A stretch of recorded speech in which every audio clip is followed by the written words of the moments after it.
Agatha's building a coven, but can she control it? With witches who've got more issues than powers and a mysterious teen she can't figure out, this magical chaos is about to explode. What's Agatha's true endgame, and why does it feel like it's slipping out of her grasp? Let's dive into episode 2 of Agatha All Along, and trust me, you're not ready for the twist that's coming. Agatha and Teen, a dysfunctional duo on the run. Alright, so we kick things off with Agatha getting ready to leave Westview in the dust, and honestly, I don't blame her. The Salem 7 are closing in, and Agatha's got no time for their nonsense. But then there's Teen, played by Joe Locke, tied up and duct-taped, still recovering from watching Agatha and Rio's magical beatdown. Can we just take a moment to appreciate how awkward this whole situation is? Agatha's completely unfazed. Like, yep, beat my magical ex in front of you. Now let's go. But Teen? Oh, he's got something up his sleeve, even if his hands are tied. He straight up fangirls over Agatha, saying he's followed her career since the Salem days. I mean, same, right? The dynamics between these two are hilarious. Teen's all eager and obsessed, ready to hit the witch's road, while Agatha's like, "Kid, this road will eat you alive." But he pushes back. He points out that Agatha herself survived the road, so why can't he? And let's be honest, he's probably thinking, if Agatha, queen of bad decisions, can do it, so can I.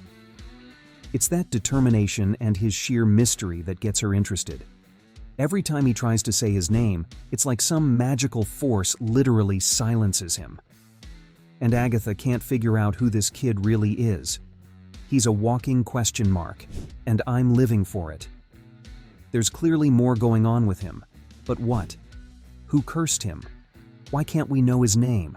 These questions will keep us hooked. Agatha eventually gives in, because of course she does. Teen may be a mystery, but he's also the one who broke Agatha free from Wanda's spell, and that's no small feat. They hit the road together, but not before Agatha makes a pit stop at Wanda's old house.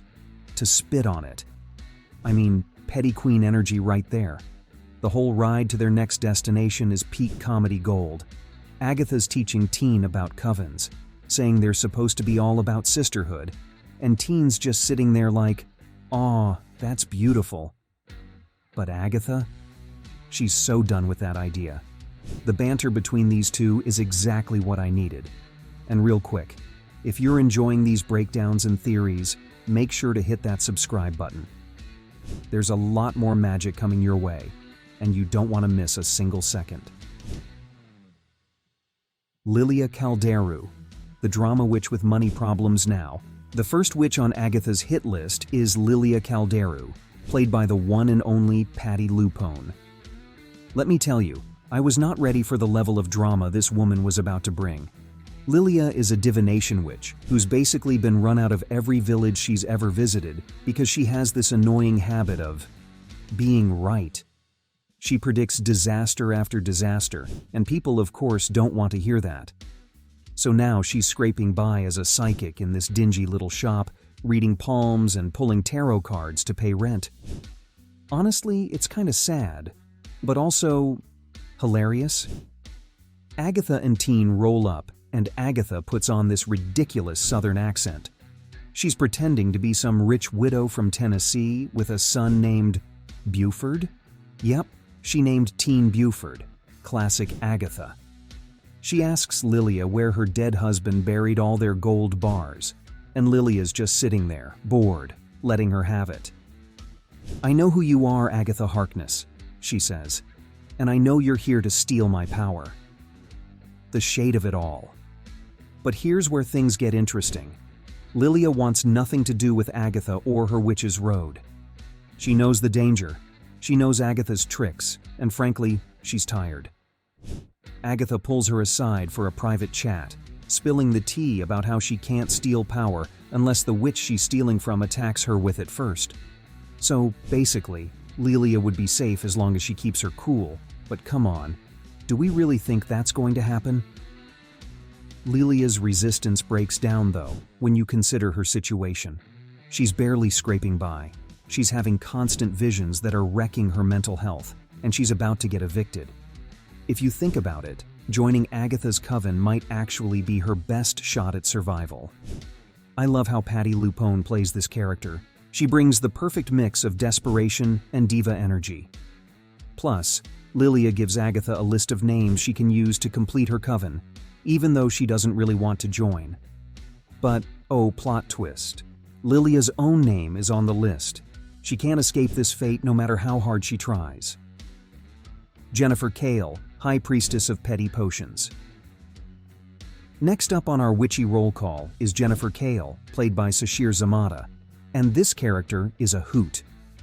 Jennifer's the kind of high priestess who's taken her witchcraft and turned it into a lifestyle brand. She's got a shop full of magical products, candles, herbs, jade eggs, think goop, but way more dangerous. And Agatha? Oh, she can't resist some classic witch-on-witch shade, yelling about the absurdity of jade eggs as soon as she walks in. Really, Jennifer? Jade eggs? I was dying. You can tell there's history here. Agatha and Jennifer definitely have some kind of magical beef. Jennifer's not buying what Agatha's selling, though. She takes one look at Agatha and sees the lack of black marks on her hands. The Darkhold is gone, which means Agatha is weaker than she's ever been. Jennifer wants nothing to do with the Witch's Road. She's happy running her scammy little shop, selling probiotic candles that you can apparently eat. I need one, purely for research purposes. But here's where Teen really shines. This kid is sneaky. He steps in and gushes over Jennifer's Instagram, saying he's a huge fan. But then he turns the tables and drops a bomb. Jennifer's in serious legal trouble. She's got fraud charges, and some of her customers are suing her for burns from her magical products. This kid plays dirty, and I love it. Jennifer's suddenly a lot more interested in joining Agatha's coven, probably because she doesn't want Teen's spilling any more of her dirty secrets. Agatha's clearly impressed with Teen's ruthless manipulation skills, and honestly, so am I. These two are becoming quite the dynamic duo. The whole scene is this perfect mix of comedy and tension, and Sashir Zamata's comedic timing is chef's kiss. Alice Wu-Gulliver, the blood witch with mommy issues. Our final witch introduction is Alice Wu-Gulliver, a mall cop by day, a blood witch by birth, and, oh yeah, she's got some serious mommy issues. Her mother, a famous rock goddess and blood witch herself, mysteriously disappeared on the Witch's Road years ago. Agatha, of course, uses this to her advantage. She knows exactly how to manipulate Alice, offering to help her find out what really happened to her mom. Alice isn't thrilled about it at first. She's given up on her magical heritage, trading her witchy birthright for a security badge and a miserable job. But underneath all that resentment, you can tell she's curious. What happened to her mom? And why is Agatha so insistent on helping her? There's more to this story, and I can already tell Alice is going to be a major player in the coming episodes. Agatha's got her hooks in deep now. Lilia's desperate, Jennifer's been blackmailed, and Alice has unresolved family drama. This coven is dysfunctional, but somehow Agatha's pulling it together. The question is, for what purpose? What does she really want from these witches? The Witch's Road, the Coven gathers. The climax of the episode happens in Agatha's basement, a far cry from Wanda's idyllic suburban home. Agatha's got her coven assembled, but it's a hot mess. Lilia's anxious, Jennifer's making snide comments, and Alice looks like she'd rather be anywhere else. The scene feels almost like a twisted family reunion, with Agatha playing the role of the exasperated mom who just wants everyone to get along. They're trying to open the Witch's Road, but the energy is all wrong. Agatha's lashing out, throwing insults that cut deep. She calls Lilia a coward, Jennifer a fraud, and Alice a failure. It's brutal, but just when it looks like the whole thing is going to fall apart, the Witch's Road finally opens. The cinematography here is stunning. The swirling mist, the eerie glow, the sound of distant whispers. You can feel the magic vibrating in the air.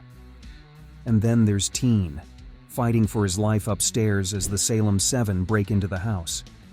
Agatha's so focused on the road that she doesn't even realize what's happening, at least not yet. The tension is real, and you know something big is about to go down in the next episode. And that's where we leave off, witches. Our misfit coven has officially stepped onto the witches' road, and things are only going to get darker from here. I love how this episode deepened the mystery around Teen's identity, introduced us to some truly fascinating new witches, and gave us a glimpse of Agatha's endgame. What does she really want from these witches? Is she planning another power grab, or is there something more at play? Make sure to leave a comment with your theories, because I know you've got some. And if you haven't already, hit that subscribe button so you don't miss my breakdown of episode 3. Trust me, things are about to get even crazier. Until next time, stay wicked, my magical friends.